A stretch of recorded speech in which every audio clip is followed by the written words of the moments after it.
To Parliament's buildings, where my colleague Kamche Menza is following up on issues concerning National Assembly workers. Kamche, good afternoon from National Assembly. What is the latest from that end?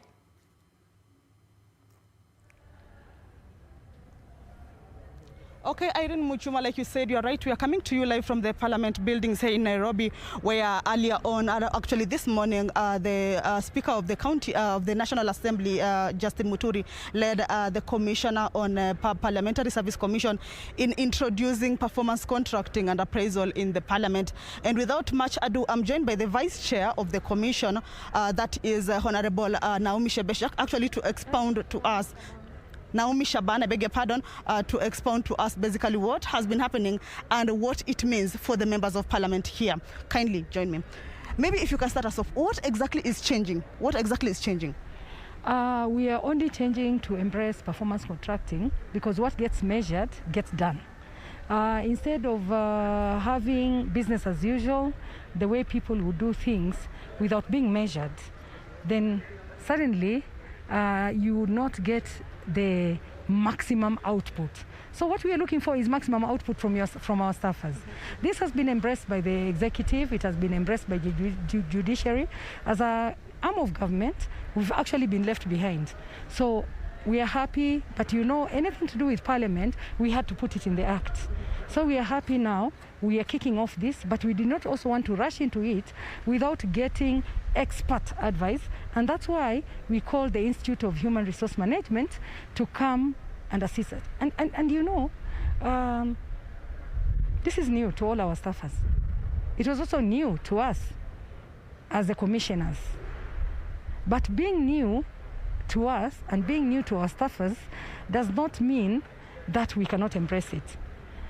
We have asked our staffers to embrace it. They've been sensitized about this. They have no cause for alarm.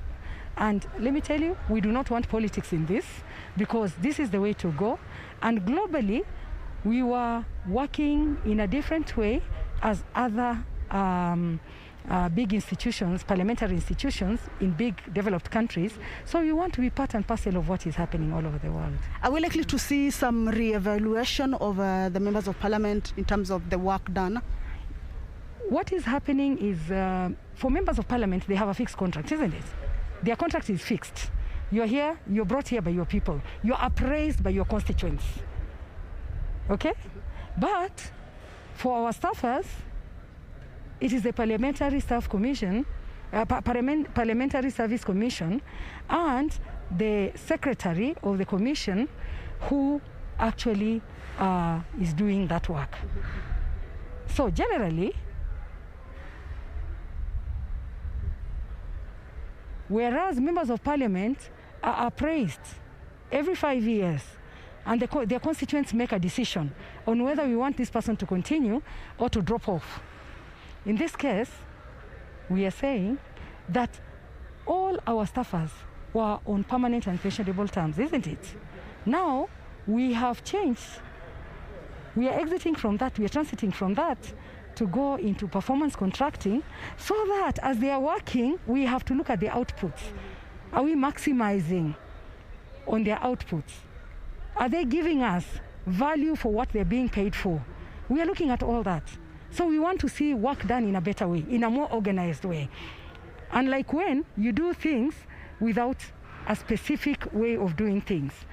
You must give somebody, this is your work, this is how far I want you to go, this is how much time I want you to use on this work, and then you will see the results, certainly. Yeah. Okay, for how long is it supposed to be? I had something like 5 years, was it? It's 5 years and renewable another 5 years, yeah? Okay. I think. She was the chair, yes. But renewable another 5 years. And we have said we are setting the pace by asking from our deputy directors to the highest level, that is the accounting officers, to be able to do this. Yeah, but there is no sinister motive behind it. It is meant to give us better results. Yes.